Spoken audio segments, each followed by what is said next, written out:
Hello hello hello everyone, अस्सलाम वालेकुम, welcome, खुशामदीद ji, आयानु and बखैर रागले। कैसे हैं आप तमाम लोग, मेरे प्यारे प्यारे लिसनर्स? क्या हो रहा है, क्या कर रहे थे, कैसी गुजर रही है जिंदगी? और कि गर्मी, उफ, खुदा की पनाह, मतलब गर्मी का आलम मत पूछें। आप लोगों की तरफ क्या हाल चाल है? हमारे यहाँ तो बहुत बुरा हाल है, बेहाल है, बद हाल है। मतलब इन शॉर्ट अगर मैं कहूँ तो मेरे पास अल्फाज नहीं है कि मैं किस तरह से बयान करूँ कि इस वक्त हम क्या महसूस कर रहे होते हैं जब लोड शेडिंग, ओ खुदाया। मैं आप लोगों को बताती हूँ कि हमारी तरफ लोड शेडिंग का क्या क्राइटेरिया किया हुआ इन्होंने पिछले कुछ महीनों से। और अब आप सुनेंगे, सुबह 7:30 बजे हमारी तरफ लाइट जाती है और उसके बाद वापस आती है 10:30 बजे, और ये लोग 1 मिनट, 1 लम्हा भी पहले लाइट नहीं देते। चलें, कोई बात नहीं, लाइट आ गई, अब लगता है कि हाँ थोड़ा सा जान में जान आई। लेकिन जब तक ये रियलाइज हो रहा होता है कि हाँ लाइट है, थोड़ा सुकून आ रहा है, तो 12 बज जाते हैं। 12 बजे लिसनर्स लाइट फिर चली जाती है और उसके बाद वो लाइट आती है 3 बजे दोपहर। जाती कब है? जाती है फिक्स 4 बजे और फिर आती है 7 बजे। उसके बाद फिर जाती है 8 बजे और लाइट आती है 11 बजे। क्या बताऊं, मतलब हमारा हाल बहुत बुरा चल रहा है। और एक बहुत ही मज़ेदार सा जोक है, अगर आप लोगों को समझ में आ जाए, समझ तो आ जाएगा। मेरे लिसनर्स हैं, उन्हें जोक समझ में ना आए ऐसा हो नहीं सकता। तो हमारे पड़ोसी मुल्क की बात की जा रही है, वहाँ पर पंजाब साइड थी और वहाँ पर जो है एक डेथ होती है, ठीक है। और ज़ाहिर है फैमिली जिस तरह रोती धोती है, तो वो उसकी जो वाइफ थी वो बहुत ज़ोर ज़ोर से रो रही थी। जरा हम कहते हैं ना बैन करना, तो वो उस तरह से रो रही थी कि हाय फलां के अब्बा आप कहाँ चले गए, जहाँ बिजली ना पानी, हाय फलां के अब्बा जहाँ ना गैस ना फलां। तो मतलब वो हर चीज़ पे बोल रही थी ना, कहाँ चले गए, कहाँ। तो वो उनका बेटा बड़े मज़े से आके कहता है, अम्मी अब्बा कितने पाकिस्तान से नहीं टूर गया। तो लिसनर्स, इस तरह भी होता है कि अब पाकिस्तान में क्या, मतलब समझ में नहीं आता कि क्या हो रहा है। लेकिन खैर कोई बात नहीं, हमारा मुल्क है और हम इससे बहुत ज़्यादा प्यार करते हैं। क्या हुआ अगर हम मैच हार गए? 41 साल बाद आमना सामना हुआ और हम हार गए, क्या फ़र्क पड़ता है? वो किसी ने क्या खूब गाना बनाया कि तुम जीतो या हारो हमें तुमसे प्यार है, वो शायद इसीलिए लिसनर्स बनाया गया था। लेकिन खैर कोई बात नहीं, हम आते हैं वापस अपने टॉपिक पर और बात करते हैं। लेकिन आगे बढ़ने से पहले मैं बता दूं कि आप इस वक्त सुन रहे हैं नई सुबह वेब रेडियो के प्लेटफॉर्म से मुझे, यानी कि I mean myself RJ Qurratulain Abbasi, आपकी खिदमत में उस शो के साथ जिसे आप में और हम सब जानते हैं, टेल्स दैट हील के नाम से। आप लोग काफ़ी पसंद करते हैं और आपका फीडबैक मुझे बता रहा होता है कि आप किस कदर इसे एंजॉय करते हैं, और ये मेरे लिए बहुत ही ज़्यादा मोटिवेशन का बायस बनता है। हर दफ़ा पहले से ज़्यादा शिद्दत से मैं आती हूँ और अपनी बातें आप लोगों के सामने रखती हूँ, अपने तजुर्बात आप लोगों को बता रही होती हूँ जो हम आसपास कुछ ऑब्जर्व करते हैं, विच इज़ वेरी इंपॉर्टेंट। अगर आप कीन ऑब्जर्वर नहीं हो तो फिर आप की सक्सेस जो है ना वो इतनी आसान नहीं है। हाँ, बाय लक अगर आप सक्सेसफुल हो जाओ एक अलग बात है, लेकिन अगर आप ऑब्जर्वर हो तो फिर आप समझते हो। जब हम साइंटिफिक भी बात करते हैं तो किसी भी प्रॉब्लम के बारे में जब बात होती है तो सबसे पहले ऑब्जर्वेशन आती है। ऑब्जर्वेशन के बाद फिर बाकी पॉइंट्स आते हैं, डिटेक्शन होता है, हाइपोथेसिस होता है, थ्योरी होती है, एक्सपेरिमेंट होता है, देन उस एक्सपेरिमेंट का रिजल्ट होता है और देन एंड में हमारे पास कोई ना कोई एक चीज़ बन के आ जाती है। सो लिसनर्स, आप लोग बताइएगा कि आप लोग कैसे हैं। लेकिन जिन लोगों का बर्थडे, भाई हैप्पी वाला बर्थडे, खुश रहें, खुश रहने दें, live your life king size, हमेशा की तरह यही बात मैं कहूँगी। और जो लोग ऐसे नहीं होते, जो दूसरों को खुश नहीं देख सकते, बड़े ही टॉक्सिक होते हैं, उन लोगों से जितना दूर रह सकते हैं उतना दूर रहें। और अगर ऐसे लोगों के पास बैठना पड़े तो उससे अच्छा आप लोग www.naisuba.org/radio पर जाएं, क्लिक करें और हमें सुनना शुरू कर दें। आप जो है ना अच्छा कुछ सुन लेंगे और अच्छा कुछ सीख लेंगे। इसके अलावा फेसबुक की अगर बात की जाए तो फेसबुक आप लोगों के पास मौजूद है, www.facebook.com/नई सुबह इंस्टीट्यूट। यहाँ पर जाकर भी आप हमें फॉलो कर सकते हैं। नई सुबह यूथ एम्पावरमेंट ट्रस्ट का ये पेज है और यहाँ पर आप देख सकते हैं कि नई सुबह जो है यूथ को किस तरीके से कॉम्पिटेंट बना रही है, किस तरीके से उन्हें एबल कर रही है कि वो लोगों को सिखा सकें, खुद सीखने के बाद इस काबिल हो सकें कि वो एंटरप्रेन्योर बन सकें। एक यही रेवोल्यूशनरी थॉट है जो वो लोगों में कन्वर्ट कर रहे हैं अपने डिफरेंट कोहोर्ट्स के थ्रू। तो फाइनली फिजिकल क्लासेस भी उनकी स्टार्ट हो गई हैं, अनाउंसमेंट हो गई है। अगर आप लोगों ने अभी तक नहीं देखा तो प्लीज़ जाइए देखिए। और अगर आपको लगता है इसमें से कोई कोर्स आपके लिए कारआमद साबित होने वाला है आपके फ्यूचर के लिए, तो बस फिर ज़्यादा सोचना नहीं है, फ़ौरन से जाना है, दिए गए लिंक को ओपन करना है, फिल करना है और शेयर कर देना है। तो छोटा सा काम है, कुछ ज़्यादा मुश्किल काम नहीं है लिसनर्स। तो लिसनर्स, मैंने आपको बता दिया है कि आप किस किस तरह से हमसे रब्ता कर सकते हैं, लेकिन मैंने एक चीज़ आपको नहीं बताई, वो है हमारा व्हाट्सएप नंबर। तो आप लोगों ने टेंशन बिल्कुल नहीं लेनी है, फिक्र बिल्कुल नहीं करनी है। और वो किसी ज़माने में गाना आया था, फिक्र न फाका ऐश कर काका, मुझे उसका मतलब तो समझ में नहीं आया था, लेकिन हम लोग बड़ा खुशी खुशी से गाते रहते थे। और एक मुझे याद है, हम गाते थे बहुत ज़्यादा असलम भाई, दुबई का चश्मा एंड चीन का समथिंग। तो वो भी एक बहुत मज़ेदार किस्म का सॉन्ग था। तो आप लोग हमारा व्हाट्सएप नंबर बिल्कुल नोट डाउन कर लें फॉर दोज लिसनर्स जो हमें पहली बार सुन रहे हैं और उनके कानों में आज हमारी जो है ये जो मेरी बल्कि खूबसूरत सी आवाज़ जो है उनकी समाजों से टकरा रही है। तो जनाब 0330860072 ये है हमारा नंबर, जो कि स्पेशली आप लोगों के लिए हम लोगों ने ओपन किया है कि आप अपने फीडबैक यहाँ पर हमें ड्रॉप कर सकें। तो बस ज़्यादा सोचना नहीं है, लेकिन मैं आप लोगों से मज़ीद बात करूँगी। आज हमारे पास बहुत अच्छी चीज़ें हैं हमेशा की तरह डिस्कस करने के लिए, और बहुत कुछ और भी होगा। लेकिन सरप्राइज़, इसे हम कहते हैं सरप्राइज़, कि थोड़ा सा मुझे लगता है ना कि अगर हम मुकम्मल पहले लिंक में कहते हैं ना आने वाली चीज़ों का लुब्बे लुबाब बता देंगे तो फिर क्या फ़ायदा, मुझे लगता नहीं। मैं इस चीज़ को नहीं मानती कि आप पहले से कुछ बता दें, नहीं, हिंट तो देना ही नहीं चाहिए। तो लिसनर्स, बहुत कुछ होगा, लेकिन उसके लिए आपको रहना पड़ेगा हमारे साथ। तो कहीं मत जाओ, हमारे साथ रहो, क्योंकि ये नई सुबह वेब रेडियो का प्लेटफॉर्म है और आप सुन रहे हैं टेल से हील मेरे साथ, यानी कि आरजे कुरतुल्ला नबासी के साथ। Enjoy this beautiful musical break. I will be right back. Enjoy. Well alright listeners, welcome back after this beautiful and छोटी सी प्यारी सी क्यूट सी म्यूजिकल ब्रेक। आई होप आप लोगों ने इसे एंजॉय किया होगा। और आप सोच रहे होंगे कि फाइनली आज हम क्या बात करने वाले हैं, आज आप टेल्स दैट हील में क्या सुनने वाले हैं। तो बहुत सारे लोग दुनिया में ऐसे होते हैं जो अपने लिए सोचते हैं, अपने लिए चीज़ें करते हैं। हम लोग भी शायद उनमें से ही हैं, मतलब मेजॉरिटी की मैं बात कर रही हूँ, किसी एक की नहीं। हाँ, बस अब आप लोग ये कहेंगे नहीं हम तो ऐसे नहीं हैं, हम तो फैमिली के बारे में सोचते हैं, हम मतलब दुनिया के बारे में सोचते हैं, मुल्क के बारे में सोचते हैं।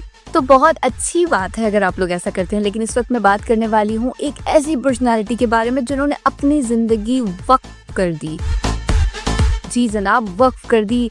1 जनवरी 1928 साइलेंट अगर जनरेशन की बात की जाए तो उस दौर, यानी साइलेंट जनरेशन जो स्टार्ट होती है वो 1928 से ही स्टार्ट होती है टिल 1945। तो ये साइलेंट जनरेशन के जो है एक पार्ट थे। इस वक्त ये हमारे साथ मौजूद नहीं है। 2016 में ये इस दार फ़ानी से कूच कर गए थे, लेकिन जो काम इन्होंने किए हैं ना वो काम साइलेंट नहीं थे। वो कहते हैं ना कि आप इतनी खामोशी से मेहनत करो कि आपकी कामयाबी शोर मचा दे। तो इनकी कामयाबी इनके जाने के बाद भी शोर मचा रही है और ये लोगों के लिए इंस्पिरेशन है और मिशले राह की हैसियत रखते हैं। और अगर आप लोगों को भी इनका नाम पता चलेगा तो आप यकीनन कहेंगे अरे मतलब हर शख्स इनके बारे में जानता है। बल्कि अगर कोई बहुत ज़्यादा अगर खिदमत खल्क करना शुरू कर देता है तो लोग कहते हैं अरे बस ज़्यादा ईदी बनने की ज़रूरत नहीं है। याद आया? बिल्कुल लिसनर्स, आज हम बात करने वाले हैं अब्दुल सत्तार ईदी साहब की। एक बहुत बड़ी पर्सनैलिटी, सितारा इम्तियाज़ से इनको नवाजा गया। ये सिविलियन सबसे बड़ा अवार्ड जो है इस वक्त यही अवार्ड है जो उन्हें उनकी ज़िंदगी में ही मिल गया था। और 1989 जनाब, हमें से बहुत सारे लोग उस वक्त थे भी नहीं, मौजूद भी नहीं थे, तो उस वक्त उन्हें ये दिया गया था। इसके अलावा उन्हें बेतहाशा अवार्ड्स और मतलब जो है इवन उन्हें गांधी अवार्ड एक होता है वो भी उन्हें दिया गया था उनकी खिदमत की वजह से, क्योंकि उन्होंने मज़हब, दीन, रंग, नस्ल सब को एक तरफ रखकर इंसानियत की खिदमत की। और उनके बहुत सारे मतलब कॉल जिसको हम कहते हैं लिसनर्स, उनमें से एक ये भी है जो बहुत फेमस है कि दुनिया में अगर सबसे बड़ा मज़हब कोई है तो वो मज़हब इंसानियत का मज़हब है। तो बिल्कुल हम सबसे पहले इंसान हैं, उसके बाद हम कुछ और हैं। इसके अलावा जो है उन्होंने बहुत सारे काम किए और दुनिया में जो चेंजेस आए, मतलब उन्होंने जिस तरीके से चीज़ें की तो उनमें सबसे जो मेन जिसको लोग हाईलाइट करते हैं, एक्नॉलेज करते हैं, वो हेल्थ सेक्टर में उनका काम करना था।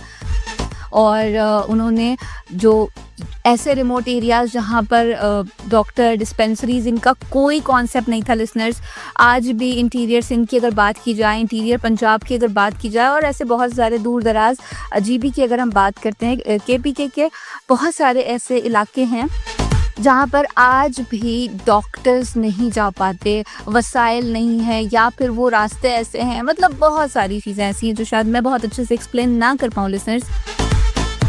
लेकिन इन्होंने वहाँ पर इन चीज़ों को पॉसिबल बनाया, और वहाँ पर और कुछ नहीं, एम्बुलेंसेस, डिस्पेंसरी उनको बना के, बड़ी जो गाड़ियाँ होती हैं वो उन्होंने वहाँ पे खड़ी की। हर कुछ फासले से आपको वो मिलेंगी, जिसकी जब तबीयत ख़राब हो वहाँ आए, उनको वो इब्तदाई फ़र्स्ट एड तो कम से कम मिल सके। ये बहुत बड़ी अचीवमेंट थी अपने आप में जो अब्दुल सत्तार ईदी ने की। अच्छा, उनके साथ काम करने वाले और बहुत सारे लोग थे जिनमें उनकी अपनी अहलिया, कहते हैं ना शरीके सफ़र अच्छा होना बहुत ज़रूरी होता है। तो रास्ता जितना मुश्किल हो वो बस यूँ कट जाता है, जैसे कि आप कहते हैं ना, क्या कहते हैं वो, मक्खन में से बाल निकालते हैं, पता ही नहीं चलता, इतनी नरमी से आपका रास्ता कट जाता है। तो बिल्किस ईदी ने उनका साथ दिया, और उनके जाने के बाद भी उन्होंने उनके काम को आगे बढ़ाया। और अब वो भी इस वक्त मौजूद नहीं है, लेकिन इनका काम हमेशा रहेगा और इसी वजह से इनका नाम भी रहेगा। तो हेल्थ सेक्टर में इन्होंने काफ़ी काम किया। उसके बाद जो दूसरे नंबर पर इन्होंने काम किया, जिसको लोग बहुत ज़्यादा अप्रिशिएट करते हैं और हम बहुत ज़्यादा अप्रिशिएट करते हैं, वो था ऑर्फनेजेस का। शेल्टर होम्स का कॉन्सेप्ट हमारे मुल्क में नहीं था, वैसे नहीं था जैसे अब्दुल सत्तार ईदी के आने के बाद ये कॉन्सेप्ट बना। लोगों के लिए आसानियाँ हुई, बच्चों के लिए अलग शेल्टर होम्स बने। वो बच्चे जो रोड पे पड़े होते थे और जिन बच्चों को पेरेंट्स मार देते थे, जो बच्चे किसी भी वजह से मतलब सोसाइटी के लिए एक्सेप्टेबल नहीं होते थे लिसनर्स, तो उन बच्चों के लिए उन्होंने बहुत खूबसूरत एक पैगाम था कि हर कुछ डिस्टेंस पर आप लोगों ने देखा होगा जहाँ पर ईदी की एम्बुलेंसेस खड़ी हुआ करती थी, तो वहाँ पर उन्होंने एक झूला बना दिया, और उस झूले के बाहर मतलब लिखा हुआ था कि आप अपने बच्चों को फेंके मत। अगर आप उन्हें अफोर्ड नहीं कर सकते, आप उन्हें खिला नहीं सकते, या किसी भी वजह से वो आपके लिए बोझ हैं, वो आपके लिए शर्मिंदगी का बाइस है, तो आप उन्हें इस झूले में डाल दें, हम उन्हें संभालेंगे। खूबसूरत बात है, बच्चे फूल होते हैं, आप कैसे फेंक सकते हो। ये इसकी नौबत क्यों पेश आई लिसनर्स? इसकी नौबत इसलिए पेश आई कि उन दिनों में जब ये मामलात हुए, एक वाकया हुआ कि किसी ने एक छोटा सा नौमौलूद बच्चा जो है वो कचरे में फेंक दिया। वो बच्चा जिंदा था, और वहाँ पर आपको पता है जब हमारे कराची में जो स्ट्रे डॉग्स हैं कितने हैं, वो डॉग जाहिर सी बात है भूखे थे, उन्होंने उस बच्चे को नोच खसोट के खा लिया। हाँ, अल्लाहू अकबर। मतलब सोचें, वो मासूम सा बच्चा क्या गुनाह किया था उसने, दुनिया में आया था, उसे तो पता भी नहीं था अभी क्या है क्या नहीं है। तो ये रूह को एक लर्जा देने वाला वाकया था। मैं आज बोलते हुए भी लाइक रोंगटे खड़े होना जिसको कहते हैं ना, वो हो रहे हैं। तो उन्होंने उसके बाद इस कैंपेन का स्टार्ट किया, और फिर ना जाने कितने बच्चों को ज़िंदगी देने का बाइस बने। तो इसीलिए शायद बाज़ बार कहते हैं ना कि पालने वाला बहुत बड़ा होता है। तो बस ये सब कुछ था, और उनकी चीज़ें अगर मैं डिस्कस करने लग जाऊं कि उन्होंने क्या क्या किया, कैसे किया, तो आप लोग कहेंगे कि अल्फाज जो है ना वो मतलब वक्त ख़त्म हो जाएगा, लेकिन अल्फाज ख़त्म नहीं होंगी, बातें ख़त्म नहीं होंगी। तो ये ऑर्फनेजेस का काम एक बहुत अच्छा किया। अच्छा, ऑर्फनेजेस के साथ साथ फिर मसले मसाइल किस तरफ गए कि लोग जो अपने माँ बाप को नहीं रख पाते थे, मतलब हमारी सोसाइटी में ख़ास तौर पे मुझे बड़ा अजीब लगता है जब मैं ये सुनती हूँ कि बाप को निकाल दिया गया, माँ को घर में नहीं रखा गया। अगर आपको याद हो, पिछले दिनों की ही बात है, जो एक्ट्रेस आयशा थी, ठीक है, वो डिफेंस THA फेज 6, मतलब जिन्हें हम कहते हैं कि वहाँ पे बड़े लोग रहते हैं, पता नहीं बड़े लोगों का क्या डेफिनेशन है लोगों की नज़र में, लेकिन हाँ बड़े लोग, वो बड़े लोग, उसके 2 बेटे, माँ के लिए टाइम नहीं था, उसकी माँ भूख से मर गई। मैंने कहीं जब पढ़ा था ना कि जो माँ बाप होते हैं 12-12 बच्चे पाल लेते हैं, लेकिन वो 12 बच्चे अपने माँ बाप को नहीं पाल सकते। तो मुझे हंसी आई थी, मैंने कहा ऐसे कैसे हो सकता है, लेकिन लिसनर्स ऐसा होता है। वो एक रोटी भारी पड़ना शुरू हो जाती है। तो ये जब मामलात हुए, बुजुर्ग बाहर बैठे रहे हैं, रो रहे हैं, सिसक रहे हैं, खाने के लिए मतलब कचरे तक को एक्सप्लोर कर रहे हैं। तो फिर अगेन उन्होंने इस चीज़ के ऊपर कैंपेन चलाई और फिर जो है ओल्ड एज होम का कॉन्सेप्ट आया और फिर वो उन्होंने जगह जगह ओपन किए। फिर लोग वहाँ पे इज्जत से रह रहे थे, वहाँ पे मतलब जो जिससे जो काम होता था वो काम कर रहा था और उसके बाद वो एक खुशी खुशी ज़िंदगी उन्होंने वहाँ पर अपनी गुजारी और अपनी ज़िंदगी के आखिरी आयाम जो शायद उन्हें अपने घर में अपनी औलाद के साथ, अपने पोते पोतियों, अपने नवासे नवासियों के साथ लिसनर्स गुजारने थे, उन्होंने कहाँ गुजारे? उस ईदी होम में। तो उस ईदी के लिए लोग बात क्यों ना करें, उसको वर्ड्स क्यों ना मिलें और उसकी अच्छी बात क्यों ना डिस्कस की जाए। तो मुझे लगता है हम सबको अपने आप को अंदर से ना एक्सप्लोर करने की बहुत ज़रूरत है कि सेम चीज़ अगर हम रखें, ट्राई टू पुट, कहते हैं ना वो, try to put your shoes someone's else place, कि वो अगर आप होते तो क्या होता, सेम चीज़ आपके साथ अगर गुजरती तो क्या करते आप। खैर लिस्टर, काफ़ी ज़्यादा इमोशनल बातें हो गई हैं और थोड़ा सा ये आज ज़रा ऐसी चीज़ है जो मुझे बहुत ज़्यादा टची करती है। मैं ज़रा इमोशनल हो जाती हूँ और बैड फील करती हूँ फॉर दोज पीपल जो इस तरह से करते हैं अपने बुज़ुर्गों के साथ, अपने बड़ों के साथ। अरे हम तो वो सोसाइटी हैं, मतलब पड़ोसियों के इतने हकूक़ हैं, मतलब 40 आपके सराउंडिंग के घर आपके पड़ोस में शामिल होते हैं। और हमारे वो एक सहाबा थे, उन्होंने मतलब कहा कि मैं इतना डर गया था, इतने हकूक़ हैं पड़ोसियों के कि क्या पता इन्हें कल को प्रॉपर्टी में भी हिस्सा ना दे दिया जाए। ठीक है, तो मतलब आप चेक करें, तो आप सोचें माँ बाप के कितने हकूक़ होंगे और औलाद क्या कर रही है। मतलब कहीं ना कहीं मुझे लगता है हमें थोड़ा सा ना अपनी वैल्यूज़ के ऊपर काम करने की बहुत ज़रूरत है। खैर, हम बहुत सारी बातें और करेंगे अब्दुल सत्तार दीदी के मुतालिक कि उन्होंने और क्या किया, किस तरह से लोगों के लिए मोटिवेशन का बाइस बने और लोगों ने उन्हें किस तरीके से टारगेट किया। ये सब बातें हम करेंगे, लेकिन इस छोटी सी म्यूजिकल ब्रेक के बाद तो हमारे साथ रहो, कहीं मत जाओ, रेडियो का वॉल्यूम बस जरा से बढ़ाओ। I will be right back after this small musical break. Enjoy. Alright listeners, welcome back after this short musical break. I hope आप लोगों ने इसे enjoy किया होगा। और हम बात कर रहे थे आज the great legend Abdul Sattar ईदी की, जिन्होंने ह्यूमैनिटी के लिए अपनी ज़िंदगी वक्फ कर दी और दुनिया को बता दिया कि अपने लिए तो सब जीते हैं, मज़ा तो तब है जब आप दूसरों के लिए जिएं, दूसरों के लिए काम करें, दूसरों के लिए मेहनत करें। तो ईदी, फिर इनकी एम्बुलेंस का नंबर, जिनके पास पैसे नहीं, मतलब वो फ़ौरन से पहुंचती थी, जितने भी हादसा होते थे तो वो हर जगह पर आपको नज़र आया करती थी चीज़ें। तो ये एक हमारे मुल्क में एक नया दौर आया था जब उनका टाइम था। इसके अलावा फिर उन्होंने एक चीज़ और बहुत अच्छी की कि जिन ख़वातीन के पास बहुत ज़्यादा तालीम नहीं थी, हम बात करते हैं ना तालीम होती तो नौकरी मिल जाती, लेकिन सिंधी का चैप्टर है ना कि हुनर एक दौलत है, ऑफ कोर्स हुनर एक दौलत है। तो जिसके पास स्किल्स हैं, कॉम्पिटेंट है वो शख्स, और ये नई सुबह यूथ एम्पावरमेंट का भी कहीं ना कहीं मकसद है कि वो यूथ को एम्पावर करें। और एजुकेशन नहीं है, नो मैटर।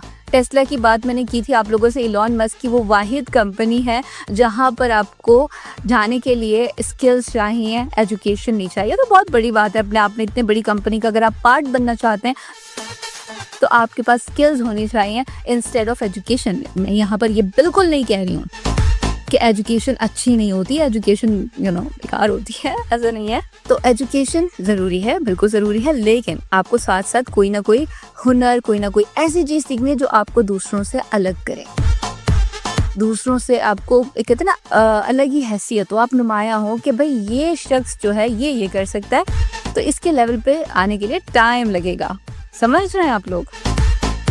तो अब्दुल सत्तार ईदी की हम बात कर रहे थे, तो उनके काम बहुत ज़्यादा, उनके कारनामे बहुत ज़्यादा, उनका लोगों की तरफ जो एक कहते हैं ना हमदर्दी से, वो शख्स इतना कंपैशनेट थे, सॉरी मैं माजरत के साथ थोड़ा एक्साइटेड में शायद मैं था बोल गई, लेकिन वो इतने ज़्यादा लोगों के लिए मतलब दिल में रहम रखते थे कि मैं क्या कहूँ। और ख़ुद वो बिल्कुल पढ़े लिखे नहीं थे, सिर्फ एक चीज़ उनमें थी कि उन्हें लोगों की मतलब मदद करनी थी।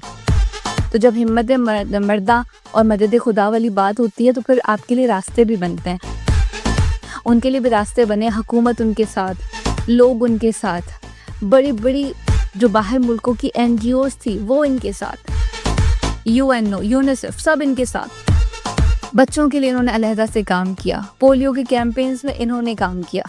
लेकिन लोगों ने इनके ऊपर, जो मैं आपको एंड में जाते जाते बताना चाह रही थी, कि इनके ऊपर बहुत सारे इल्ज़ामात लगे कि इन्होंने पैसा खा रहे हैं, ये आज़ा बेचते हैं, मतलब जिनका कोई प्रूफ नहीं, बेसर पैर की बातें। तो लोग ऐसा क्यों करते हैं? तो तब मैंने कहीं पढ़ा कि लोग आपके बारे में तब बात करते हैं लिसनर्स, जब आप में कुछ ऐसा होता है जो उनके पास नहीं होता, और ये एक चीज़ उनको परेशान कर रही होती है कि इसके पास ऐसे क्यों है, ये हमसे अलग क्यों है। ठीक है, अब वो कहते हैं ना कि अगर 10 काली भेड़ें हैं, उसमें एक सफ़ेद भेड़ होगी ना, वो अलग से पता चलेगी। ठीक है, यहाँ पर इसी तरह उन्होंने अपना काम नहीं छोड़ा, उन्होंने लोगों की परवाह नहीं की। लोग कहते हैं, कहते रहें, क्योंकि हम सोसाइटी का पार्ट हैं, हम लोगों से कट के नहीं रह सकते। लेकिन उनकी बातें हमारी ज़ात पर किस तरह से असरअंदाज होंगी, ये हमारे इख्तियार में है। आपने कभी भी लिसनर्स किसी को अपने ऊपर हावी नहीं होने देना है। और मैंने अब्दुल सत्तार ईदी की ज़िंदगी से यही सीखा है कि आपने अपना माइंड मेकअप करना है कि आपने क्या करना। लिसनर्स, जब आपने सोच लिया ना कि आपने वो करना है, तो फिर आपको कोई नहीं रोक सकता। ठीक है, और फिर इन द एंड आपकी सक्सेस ये होती है कि आपके दुश्मन भी ये कह रहे होते हैं कि बंदा बहुत अच्छा है, सच अ नाइस पर्सन।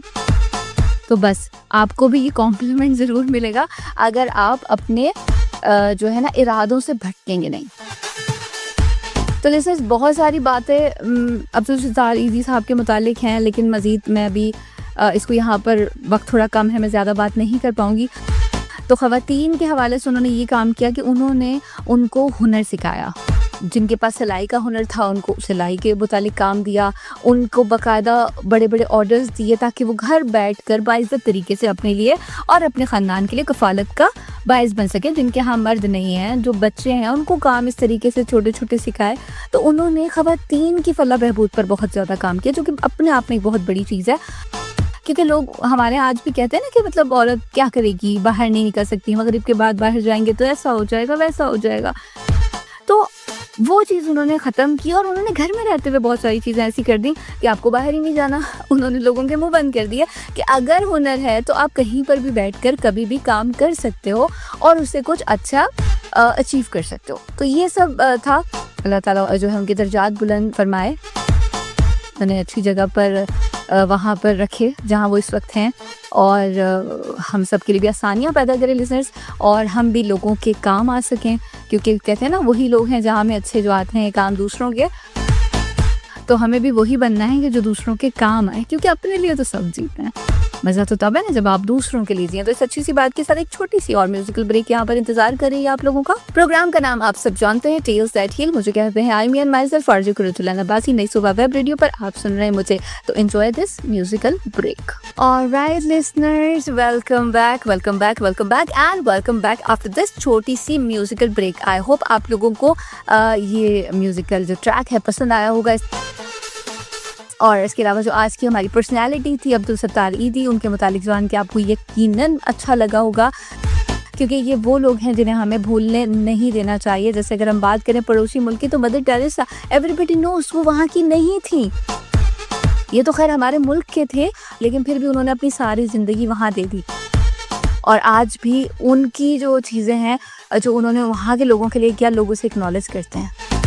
क्योंकि अगर उन्हें एक्नॉलेज ना किया गया तो मेरे ख्याल से बहुत बड़ी ज़्यादती होगी। तो हम भी उन्हें एक्नॉलेज करते हैं, हर उस शख्स को एक्नॉलेज करते हैं। डॉक्टर रुतफ़ाओ की बात अगर की जाए तो वो एक जर्मन खातून थी जिन्होंने अपनी सारी ज़िंदगी पाकिस्तान में दे दी, मरीज़ों के नाम कर दी। तो हम कभी आने वाला टाइम हुआ और आप लोगों के कमेंट्स ने अगर कहा कि इनकी स्टोरीज़ भी आप लोग सुनना चाहते हैं, तो डेफ़िनेटली मैं आने वाले जो अपने शोज़ हैं उनमें रुतफ़ा और मदर टेरेसा की स्टोरीज़ को भी ज़रूर शामिल करूँगी, क्योंकि ये सच में मोटिवेशन का रियल सोर्स है। सो लिसनर्स, वक्त तकरीबन ख़त्म हो चुका है और मैं आप लोगों से अब चाहती हूँ इजाज़त लेना। आप आज का हमारा ये शो बिल्कुल कैसा लगा मुझे ज़रूर बताइएगा। इसके अलावा आप लोग क्या मज़ीद जानना चाहते हैं, सुनना चाहते हैं, वो भी आप हमें ज़रूर बता सकते हैं। 0330860072, जो कि आपको हम बता चुके हैं हमारा नंबर है। बाकी जिंदगी, वक्त और हालात ने साथ दिया तो same time same channel for sure मेरी आप लोगों से मुलाकात होगी। लेकिन जाते जाते हमेशा की तरह बस एक ही बात कहूंगी कि जिंदगी बहुत मुख्तसर है, उसे रंजिश और दावत में ज़ाया ना करें। और अगर आपका कोई अपना नाराज है, रूठ गया है, तो उसे मना लें जनाब, मना लें। कहीं ऐसा ना हो कि फिर वक्त निकल जाए और आप हाथ मलते रह जाएं और फिर कहें हे काश मैं उसे जाने ना देता, काश मैं उसे जाने ना देती, काश मैं उसे मना लेता। भैया मैं काश उसे मना लेती है। काश होता है ना बहुत टॉक्सिक होता है, तो आपने अपनी ज़िंदगी से ना टॉक्सिक चीज़ों को बाय बाय करना है और अच्छी वाली चीज़ों को हाय हाय करना है। मतलब वो वाला हाय हाय नहीं, उर्दू वाला, अंग्रेज़ी वाला हाय करना है, यानी कि वेलकम करना है। तो इसी अच्छी सी बात के साथ मैं चाहूँगी आप लोगों से फाइनली इजाज़त। जिंदगी, वक्त और हालात ने साथ दिया तो same time same channel for show में आप लोगों से होने वाली है मुलाकात। तो कराची, लाहौर, मुल्तान, मेरी जान पाकिस्तान, अपना रखें बहुत सारा ख्याल। अस्ता ला विस्ता, बाय बाय।